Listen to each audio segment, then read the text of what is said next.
Hey, what's going on, guys? Mariano5 here for Raise Your Edge, and I'm here with Fallout 86. And today we're going to talk about some of the steps you can take and some of the strategies you can use to build a bankroll. If you're more of a recreational player, maybe you have some aspirations of playing full time.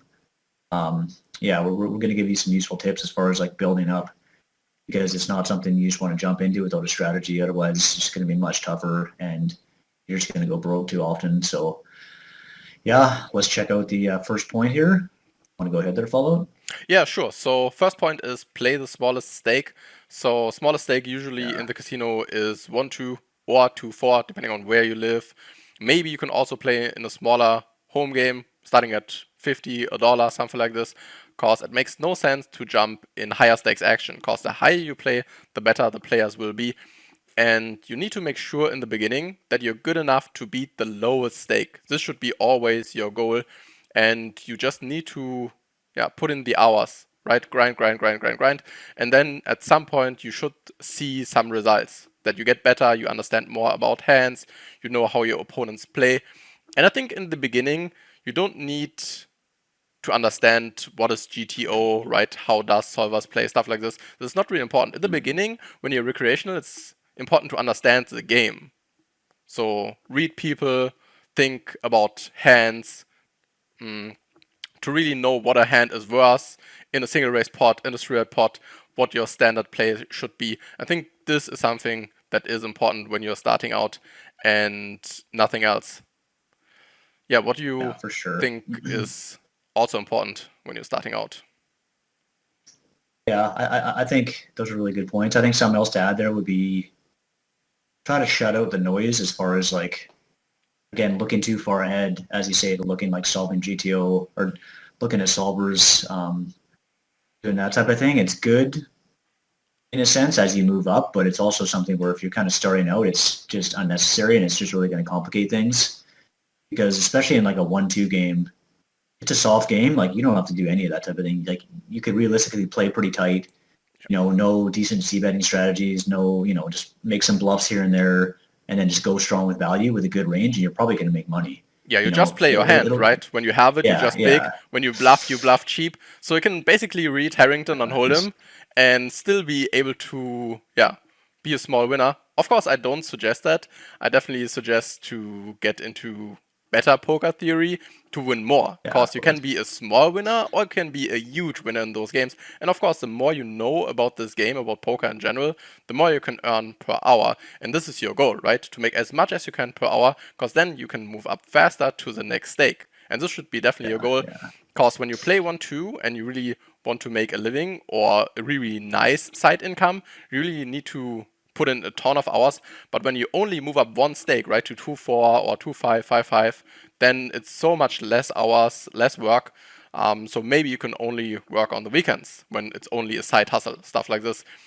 But I think it's crucial to work with new training material. For example, when you're interested in live cash, really check out the link below to our Mastering Live Cash course on Raise Your Edge, because there you really get updated ranges from 2022, and a bunch of videos that help you with all the actual strategies. yeah, for And sure, for sure. yeah, what else can you add to this point? I think tracking your results is also going to be very important and honest about tracking your results because a lot of players, even if they have trackers, they'll kind of lie about, they'll have a terrible losing session or losing week and think, I just won't put this in because it's kind of a hit to your ego. But you really want to be honest as far as tracking every session so that you get an idea of, okay, I put in 500 hours here and I have a pretty good win rate and I've been honest, then you can kind of know maybe I should move up in stakes if I have the bankroll. But if you're dishonest, yeah, it's going to be very hard to know how you're actually doing in the games. Yeah, I think it's easy to lie to yourself, Um, right? When you say, well, I yeah, did not play my best today, so I just remove the session, right? Minus 600, yeah, or let's just put minus 200. This is more accurate because I just blundered two stacks. And you see this all the time, also as a casino. Basically, no one is losing. No one likes to talk about losings, but be honest to yourself. You don't need to talk about your losings if you don't feel so, but be honest to your tracker, right? Get yourself a tracking program for your phone, or just write it down in Notepad on your phone, whatever. But track every single session. So um, you want to note your net profit or your losings, and also the hours. How long did you really play? And that's about it, right? Only those 2 points are important, and then you're good to go, because you need to know how much did I make this month, or how much did I lose this month. Did I make 2 grand or did I lose 2 grand? Because when you don't track your results and you have a nice income from your job, you will probably not know if you won 1k, lost 1k. So you have no clue how much you're actually winning in the game. And later on, it's important, right? For how much can you beat the game? For 5 big blinds, 2 big blinds, 10 big blinds? Are you a break-even player? This is important, especially when you think about this as a side income, when you want to play poker professionally at some point in time, maybe. Yeah, absolutely. Yeah, very good points for sure.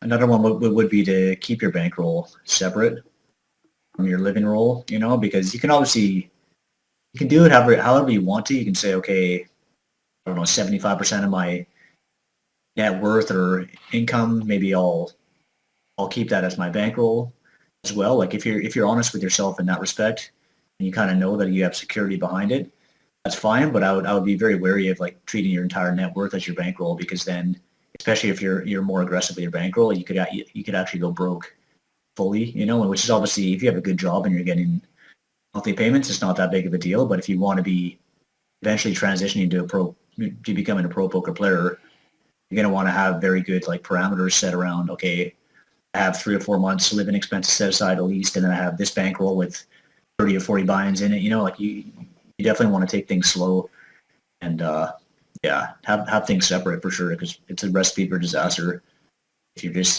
throwing around all your money. Yeah, definitely. I really like the idea of having a separate wallet for just playing poker. So if you want to gamble in the pits, keep it separate, right? Poker wallet is only for playing poker, and of course you should never play in the pits.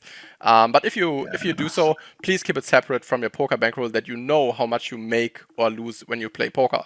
Because this is your idea, right? You want to build a bankroll with poker. So you want to know how much you make per hour or not, right? That's why it is important to keep your poker bankroll separate.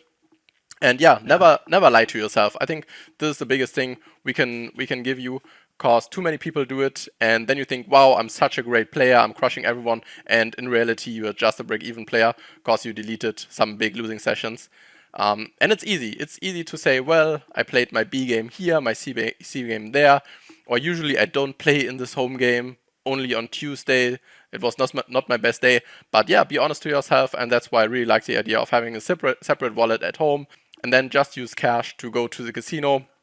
Only pay with cash. That's usually the easiest way to tracking your results, right? You can just go home, count your bills, and you're good to go. Yeah, absolutely.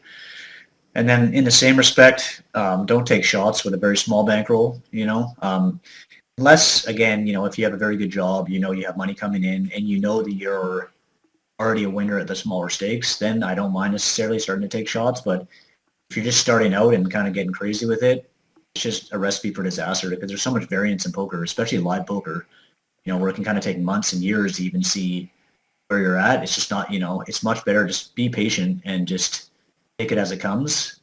And I think that's a much better strategy as far as long-term success. You're actually going to be able to move up, in my opinion, quite faster, or much faster, if you do it that way, and just continually taking shots, because yeah, it's going to make it much tougher. Yeah, what do you think? How many hours do I need to know if I'm a winning player or not?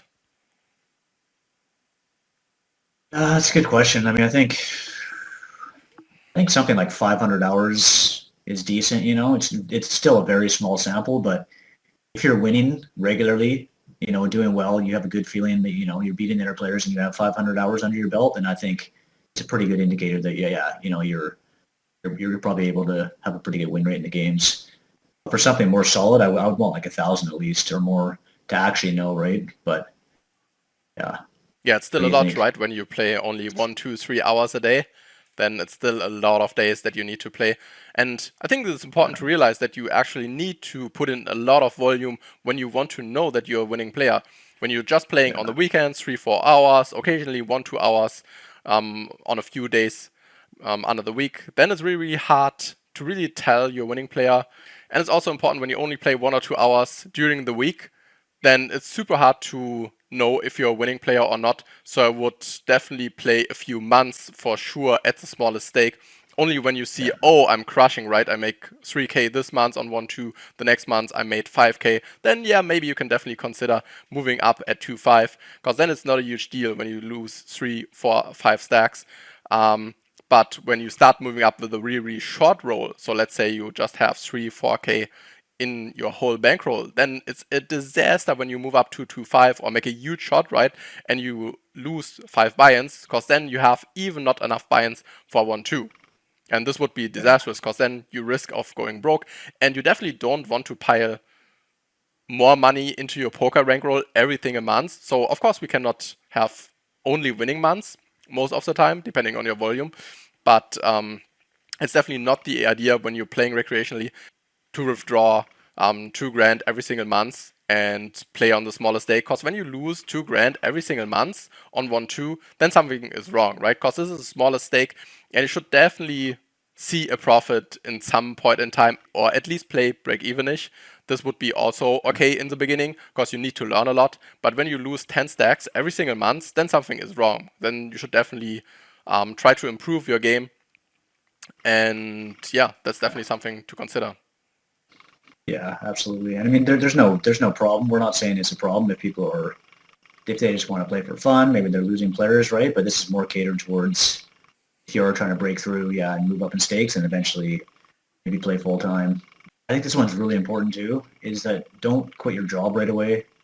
You know, if you have a decent job and you're thinking, okay, I really want to make poker full time. That's what I want to do. Just have some patience, because it's really common for people to just to quit their job and then start, and they have a whatever, like decent bankroll or maybe small. They go on a shitty run, and then all of a sudden you're playing on a small bankroll.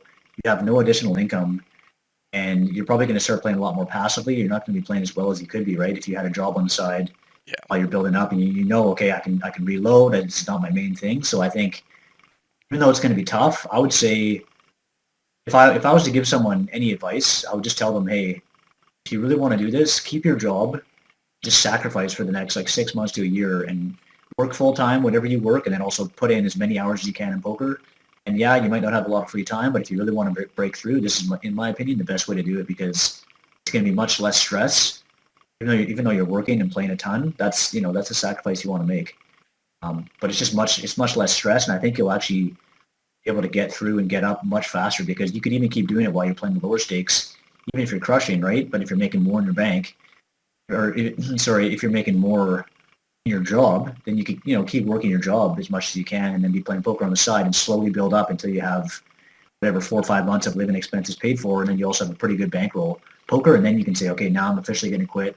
I know I'm already crushing 1-2. Maybe I'll start playing 2-5, and you're really just set up for much more success, because again, playing on a low bankroll without any backup is, I've done it before. Like that's what I was doing when I first started playing professionally. I was basically like working on the side and trying to make enough to live, or enough to, yeah, I guess you could say making enough to live off poker, but still working a little bit on the side. And I would kind of just quit my job and then on a super small bankroll, and I ended up doing that for years. Whereas I think if I just kept working and slowly building up, it would have been much faster for me to actually quit and play full-time professional, because I would have had a bigger bankroll to use, right? So that's something that I would definitely suggest. Yeah, really, really good tip from your side. And yeah, we wish you best of luck at the tables, and we'll see you next time. You guys.